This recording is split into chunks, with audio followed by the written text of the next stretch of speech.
In 2009, dairies like Iowa-based Yarrabee Farms were losing as much as $500 per cow. Subsidies paid through the government's former dairy program, Milk Income Loss Contract, helped many farms survive the year.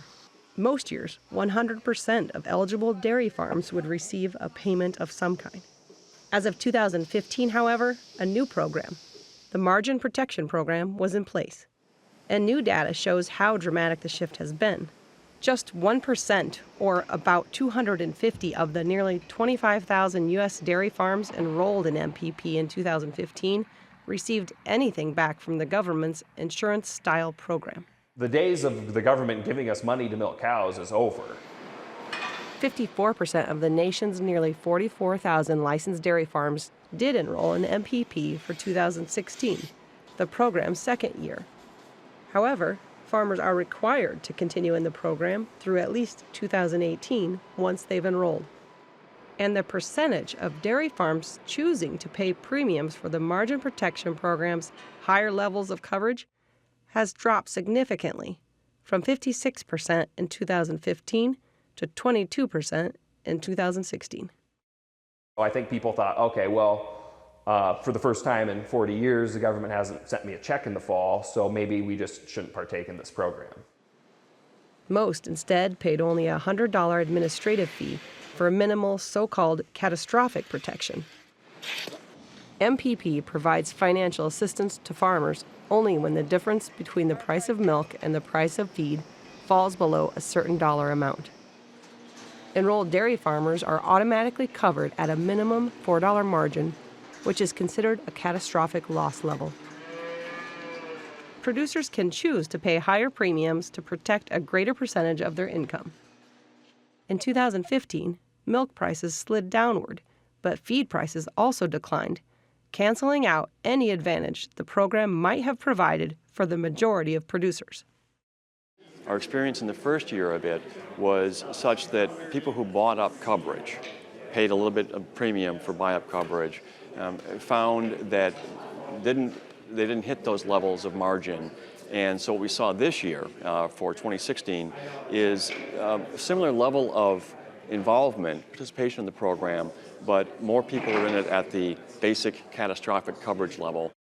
According to USDA, dairy producers paid the government nearly $73 million in MPP fees and premiums last year, while only $685,000 was paid out. That's a glass half full, half empty story. You don't want it to drop to the level that you're going to collect payments, because that means that you lost money on a lot of the milk you produced. Some industry leaders point out that the program should not be judged in a one-year period. Others, like Dane Lang, suspect many milk producers are finding other strategies for weathering potential price shifts after receiving little or nothing from the program last year. Lang, a fourth-generation dairy producer, said he enrolled at a premium margin level of $6.50 in 2015. This year, Yarrabee Farms chose to instead use forward contracting through its dairy cooperative to manage risk. This year, we participated in the government program so that our production records are in the program and we can stay in the program, but we were able to purchase what we think of as a much better margin and a much better value to us through the market. Lang says some dairy farms produce too little milk to enter into most private sector contracts. You can't go in and say, I want to sell 100 pounds of milk on a contract. Nobody does that. You have to be able to sell, at least with our cooperative, contracts are made in 200,000 pound increments.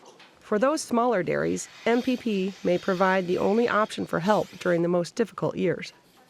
Lang also believes programs like MPP force farmers to balance their books with less help from the government and might shorten tough times in the dairy industry.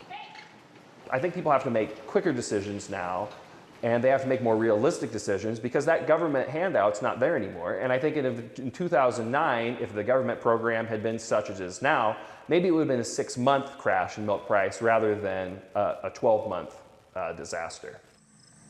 If MPP had been in place between 2009 and 2014, government officials calculated it would have paid out more than it took in during 3 of the 6 years. In order to determine payments to producers, the program incorporates national numbers for feed and milk prices.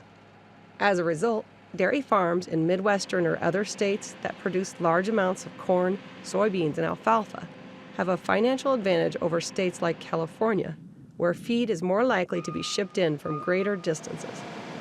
I will agree that having a national index, which is what you have to have in a program like this, does have different impacts in different parts of the country. Mulhern says the government's feed prices offered a reliable starting point, but farmers need that cost estimate only to run their own calculations on what level of government-run coverage, if any, is most logical. Although fewer dairy farms dot the countryside than in past decades, those still operating continue to hit record levels of production. In 2015, all U.S. dairies produced 209 billion pounds of milk, up 1.3% from the year before. Mulhern says that with large supplies, the next battle plan should focus on increasing exports to prevent prices from sliding. Dairy industry exports have grown from less than $1 billion in 2000 to a record $7.2 billion in 2014, before dropping again in 2015 to $5.3 billion. As the margin protection program matures, dairy farmers will continue to watch, waiting to see if any advantage emerges or if more farmers shy away from the government's insurance-style program. For Market to Market, I'm Colleen Bradford Krantz.